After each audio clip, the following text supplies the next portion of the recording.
Check, check, check. I hit the mic control button. Ooh, That's watch why. out. You want me to stand behind or in front? Okay, fine.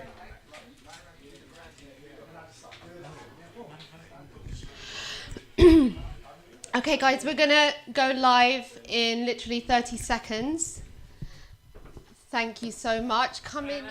Oh man, so many cameras. Hello. So many cameras. It's 8 Too many o'clock. stimulants. We've got to go on time. You want to look at every Yeah, camera it's at one time. time and just be like, Each camera. Each camera. Yeah? there we We go. good? One time. Okay, so everyone Hey. tuning in for the IG Live, the Culture Capture, the Life Vocabulary Culture Capture. Thank you very much. Thank you to everyone who's in the room. So I've got a little bit of an intro before we kick off with this symposium, this kind of culture conversation, which is what we're all here for, as well as their performances. So welcome. This is HUSS Art House. And I'm HUSS, the editor, or Serena Hussain, as you may know me. This art behind me is made by martial art in my home on my wall to serve as a visual symbol for why we are all here today. Kaylee, by the way, can't be here, but she's watching. So from Shay J Today, Web Faye, to FONTZERELLI, Chris James, Sully, and Kaylee, your presence is significant. Your art is magnificent. You all lift thought, carrying the torch from those who fought for expression. Jana Sebastian, Robert Descartes, Casey Ash, Style on Them. Now in this era of content and new media, how we express ourselves is at our discretion. So vital that we keep it real. As the editor of Life Vocabulary, I observe the flow of viral trends which embed themselves in our culture, becoming hotbeds of nonsense. Within this vast open field, some restraints are in order. An actual filter and editing. Enter editors, commentators, and creators. Culture content is to incite insight, to ignite dynamism within sleeping souls, to fan the flames of dynamic men and women amongst us who pave the way with each lyric and stroke. Each beat they make stoke the embers of true creativity. True because of the noise. For people to painstakingly decipher what's authentic and what's imperfectly true. So there's no formula here. Unscripted conversations and interviews, aside from this script in my hand. LV Mag came from a desire to speak and spotlight truth, sidestepping controversy, instead subtle content. It's why we are here for those who create, curate and observe, producers who arrange beats and reserve, push forward then pull back, a nuanced movement without sequence, producing life through music, and for Life Vocabulary, merging realms of content digitally. Glance from left to right and you'll recognize the familiar, the artist in one another. That's why you're all here under this roof. Life Vocabulary is about the grey area and we all unite there and here. So HUSS Art House, producing culture content. This is the first culture capture for Life Vocabulary magazine. Let's talk, let's play. Thank you. Shay J Today, FONTZERELLI, rappers, artists, philosophers. First question. Yes. Hold on. Before we crack on with this thing, like, that was a moment and that deserves an ovation, an award, Give it up. and a big round of applause. Give it up. We can't go straight into a conversation off the back For of that. real. Show me some love, girl, man. Thank you. For real. This girl works mad hard, you know, and she stayed up to do all of that and write that. Man, somebody give her a record deal or something. You know what I'm Bars. saying? Bars. You may proceed. The label will be here. Just kidding. Okay. You never One know. time? You never know. Okay, so you know what? Before, if you're not aware, you should be. These guys with me here, they have new projects that they're going to tell us about. But before I really get into that, let me just ask some kind of casual, easy questions. Who answers first? The first record you bought? I think the first record I bought was either I think it was, well, I didn't actually, okay, the first one I took from someone, Okay. or that I actually went out and purchased. Okay, One time? Okay, I'll answer. Go for because it. I'm the youngest of the three of us, and I didn't buy music. But the first record that Yeah. I loved Uh-huh. was "Tell Me" by Groove Theory. My sister bought it. Sure. See, I'm like, That was I'm my the first second to the record. last out of 11, so Okay. I definitely What? didn't buy 11? it. Yeah, my dad, come on. Swallows. I told. Okay, 11. So youngest of 11. Okay. Second to last. Second, right. Yeah. So you had a lot of records to choose from. Yeah, mum, dad, and stuff. So in terms of like, I was with a sponging of brothers, sisters, and all of that. But in terms of the first record I bought, Yeah. alright. Do you know what? Actually, wow, good question, man. Wow. I don't know the first one, but I do remember being Yeah. in school, and I had two pairs of like name brand jeans, trousers that I took from my cousin, and I remember selling them so I can go and buy 2 albums, and those albums were the second album by Total from Bad Boy Records, Yes. and the other album was Nas I Am. Right. So those were the 2 albums. I remember like selling it in school, taking the money, going to the record shop and saying, yeah, can I get that Total album? Can I get that Nas? And yeah, the rest was hand-me-downs, cassette tapes and CDs and Yeah. all that, yeah. Any How about you, Shay? hand-me-downs? I'd have to say mine is on a different spectrum. My first 2 albums had to be Ludacris Back for the First Time, and it's between that or Trick Daddy Thugs R Us. I know that's, you know what I'm saying, but I'm from South Florida. No, man. man, that's That's all I gotta say. South Florida. 305, baby. One time. So let me remind you all who have tuned in on the IG Live, as well as everyone here. Shay J Today, where are you from and where have you come from? You made this journey to Croydon, of all places. Yes. The best place, just kidding. Yeah. Originally from Riviera Beach, Florida. I live in Atlanta now. This has been quite a journey. Oh, hell of a journey. We talking, 12 hours on that flight? And then like a couple more hours of figuring my way through the city on with the tube. So what were you listening to on your flight? See, that's the thing. Listening to yourself?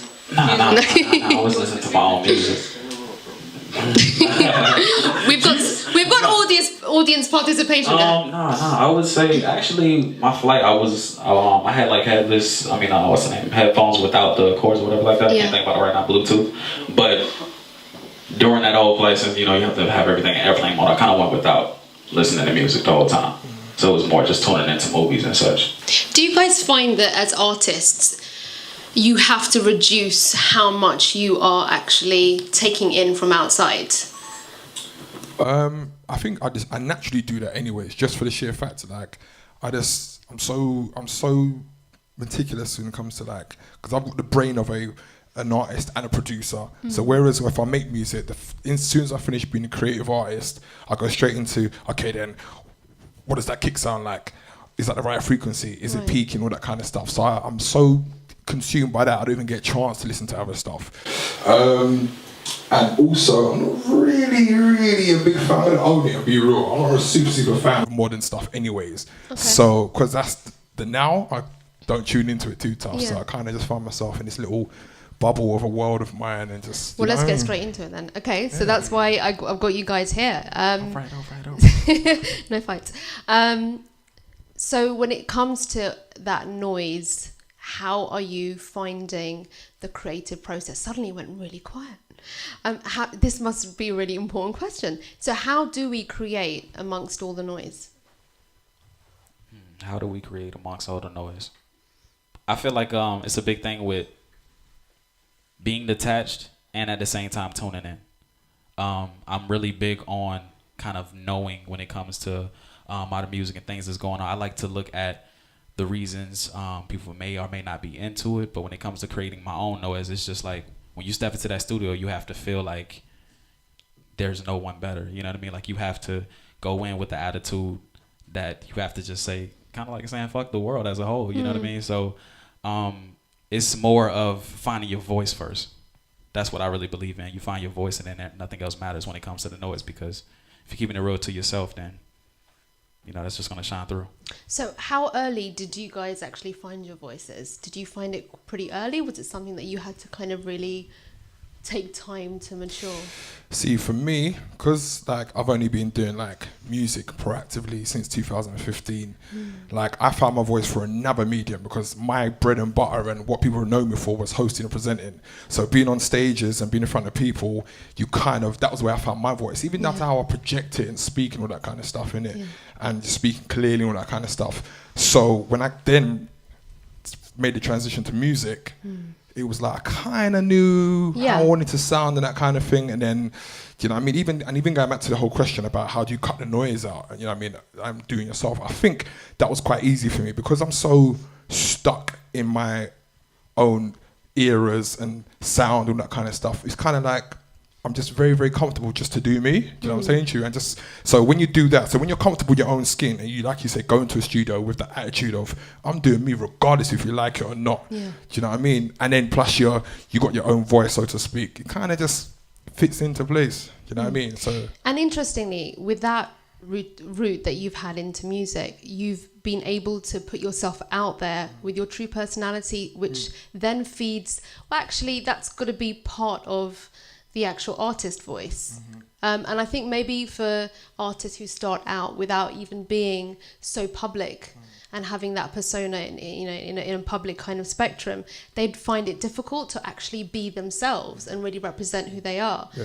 That's quite a struggle for a lot of artists these days. I was going to say that. I think that why people find it's like, I personally don't get why people find it so difficult to just slot into who they are and just do the shit. Really? Just do you. Like, I'm like, why are you why? Because right about now, what happens is it's a carbon copy situation. Yes. It's a cookie cutting machine.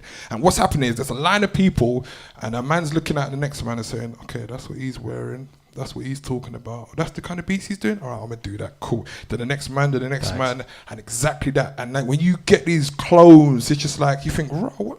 Who's the real? Who do I? You know what I mean? Because you sound like you, and you're mumbling, and you're talking about trapping, and you're talking about where's the originality? Do you know what I mean? So. Do you feel the same way?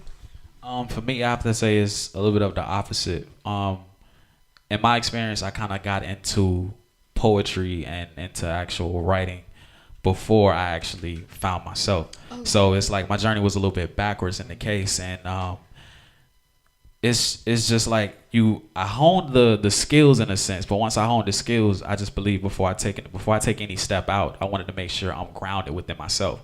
So rather than stepping out and building, it was like I want to make sure on the internal, since I've already kind of at least was working and improving on skills, I wanted to make sure I'm just solidified within myself. Okay. So it was just more of a backwards move. So in terms of building, you've gotten to a point now with your upcoming album, Value. Yep. How has that process been in terms of building that? For me, it was almost like a sense of self-discovery, because as I talk about it in the trailer, I kind of went through a period of solitude, just through facing adversities of my own in a personal matter, to where I felt like if I'm going to find my identity, then why not break it down to the things that we really identify with, which is what we do value. Like as far as the characteristics of who you are, it starts off with those pillars of the things that you value. And then just once you gather those things, it's a better understanding of self. So.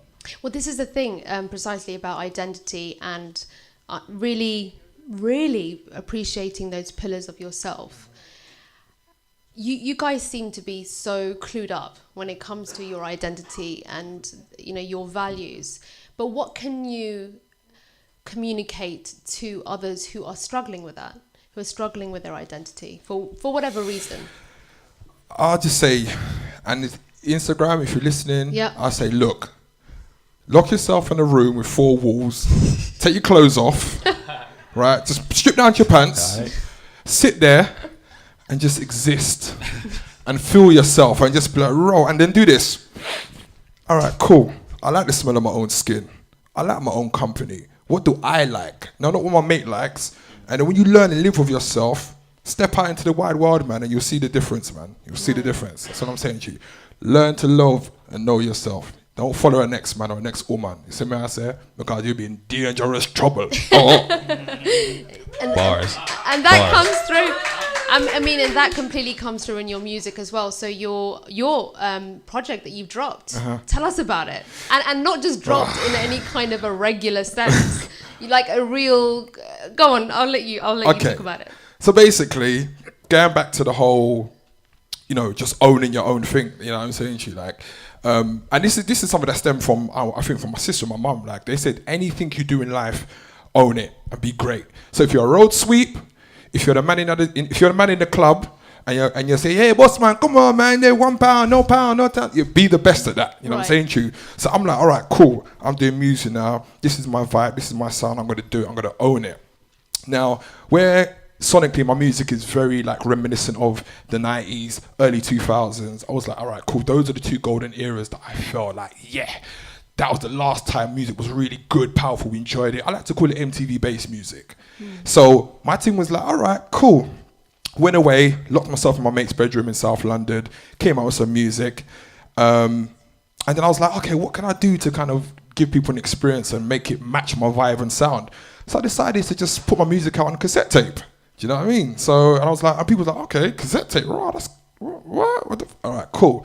So, originally it was just going to be a thing of like, all right, put this music on cassette tape, give it to people. I'm only going to do 50 copies. So it's like a little unique run. It's memorabilia. But I thought, it's got brand new music on there. I want people to hear it, experience it. Now, just with a cassette tape, you could do one or two things. You could do what I would do. As soon as I cop the tape, which is here, guys, you can get it off me. It's £20. Get it on Amazon. We'll talk about it later. I don't want to talk about it now. Talk about it later. I could take this and just go to my mum's house where I know she's got a cassette tape player. Sit down, hold some Italian chill, and then smack. Yeah, and then just listen to it. But I thought, what? Not most people or many people have a cassette tape player. It might be a thing. So I said, what I'm gonna do? I've only done 50 anyways. I'm gonna do a thing where every person that buys a copy of this on cassette tape, I'm going to give them a free Walkman so they can listen to it. So I went out, done my research, found 50 Walkmans, got the 50 tapes, and now when you get this album, you can get a Walkman, no complaints, no nothing. You can just walk out of it. When you give me your £20 and you say, yes, fam, you can walk off, put headphones in, press play, and hear that really, really crap sound, but enjoy the experience. Thank you. Amazing. Well, actually, when it comes to the medium of music and actually how we're all experiencing that, we're all streaming now, and I don't know, people are purchasing or maybe not purchasing, and they're definitely not until now.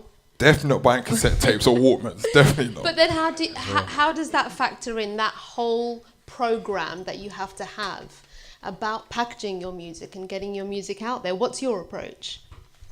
For me, I feel like subtlety is key. Like, I don't want to go for the casual listener in my approach. So I feel like when it comes to reaching people, it's like you have videos and vlogs, and then you have print journalism in its own sense. You know what I mean? The person that's in the print journalism is really going to want to dig deep into the content itself. So I just feel like going for that type of audience, you'll get more of I feel that you'll receive more of a dedicated fan or somebody that's really wanting to be into what you're about. But in an age where, like you said, like Fawn said, when there's so many people just jumping out like, hey, look at me, it's like, if I know what I'm bringing to the people and I know that it's potent, then why not just speak, let it be said, and just wait, So giving them bits and pieces, something to have to make a person build their interest into what you're doing, rather than saying, hey, jumping out, I'm in a suit. You know what I mean? So. And that's also another reason, kind of, like I said, this whole concept sprung to me, like all my other concepts that come to me. They usually come to me when I'm in my house washing my dishes or feeding my kids. Facts. You know what I'm saying to you? Yeah. And for me, and that's the reason why I did 50 copies, because I was like, I'm not going for giant consumers. I'm going for people that are actually going to give a SHIT, excuse the language. Yeah. There's little ones in there. Yeah. No. I'm a dad. I've got kids. I'm joking. So I'm going for the people that actually, like, if you've only done 50 copies and a person saying, look, mate, I couldn't tell you the last time I bought something like this, but I'm actually going to part with this 20 quid, man, because I actually care about what you've gone and done. That means that's a legit person who's buying into you and what you're doing, as opposed to, oh, you're cool. ball. Do you know what I'm saying? Exactly. So, Yeah. so I'm not even trying to watch it because even today, somebody messaged me, is like, how come your EP's not on Spotify? I'm like, because it don't need to be on there yet. Yeah. I'm not trying to, it's not on there yet. You know what I'm saying? I don't want to deter people away from this experience. It's more than just coming up with a marketing strategy. It's like, it's an experience, man. You know what I mean? Absolutely. In fact, even with the publication with Life Vocabulary magazine, it's attracting exactly that kind of an audience who appreciate that kind of subtlety. Like I said earlier, it's much more of a nuanced movement into your art and getting your art out there. Okay, so let's just take a step back from that then. What makes you guys a fan of someone or something? What is it that makes you a believer? I think you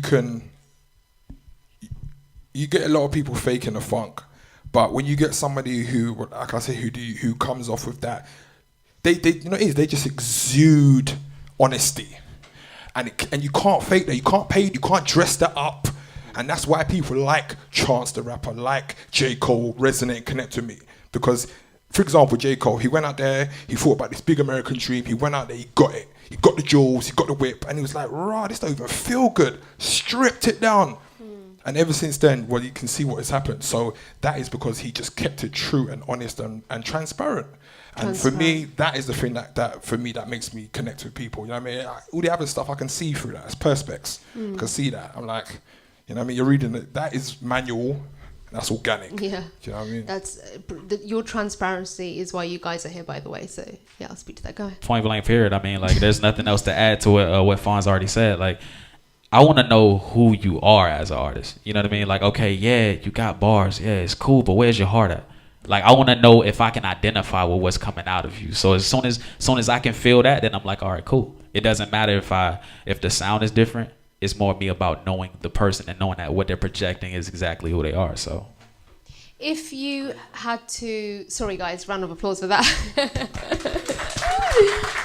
Fully agree, man. And if you just jumped into the IG Live, guys, we're here, Live Vocabulary in HUSS Art House. I've got FONTZERELLI and SHAY J Today. We've got just under 10 minutes before we kick off with our sets, our performances this evening.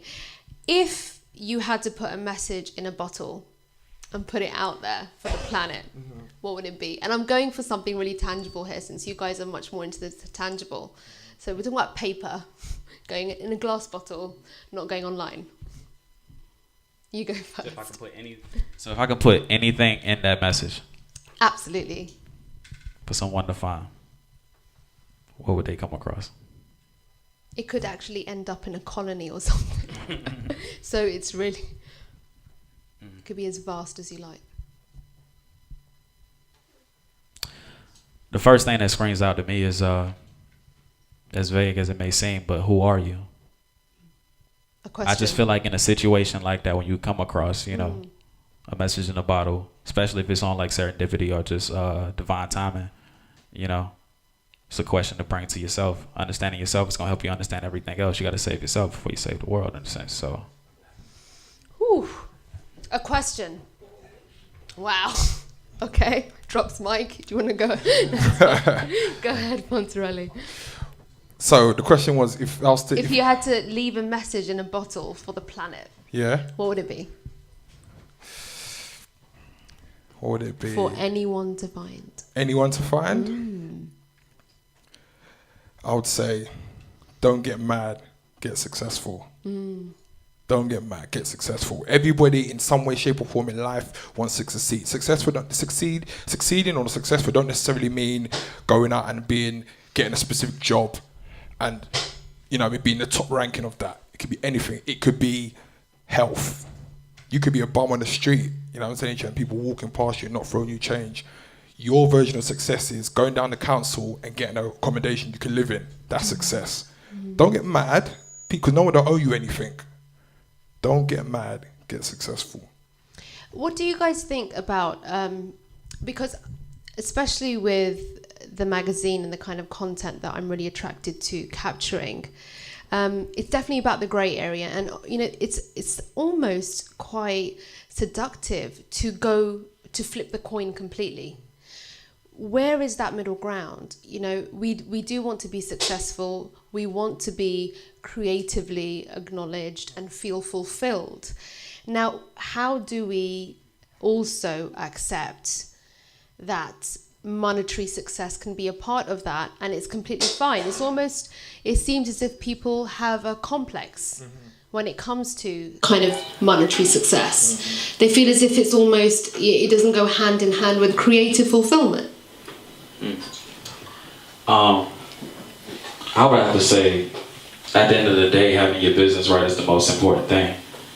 You know, whether that's something within your skill set, if you're the creative and you're able to balance those two, then that's great. But if you're able to create or have a team around you to handle those things while you can actually be the artist that you are and to the fullest, then I feel like that's the best medium. But if you can also integrate, I guess, your creativity on the business aspect of things, then you're still being able to express yourself, and as Fonz already said, giving an experience to the people, because that's what it's all about. You know, nobody really wants to follow the conventional method of what people are doing. So, and I know that's exactly what you meant as well. I just wanted to kind of dig a little bit there, just to kind of give a little bit more depth to the listeners and people watching, that you don't have to box this kind of thing up, this kind of creative endeavor. You don't have to box it into more meaningful, less meaningful. In fact, the whole point of being creative is to be able to embrace all those elements to create what you guys are creating. What are your next steps after your performance this evening? What are your next steps? And then we're going to kick off with the performances.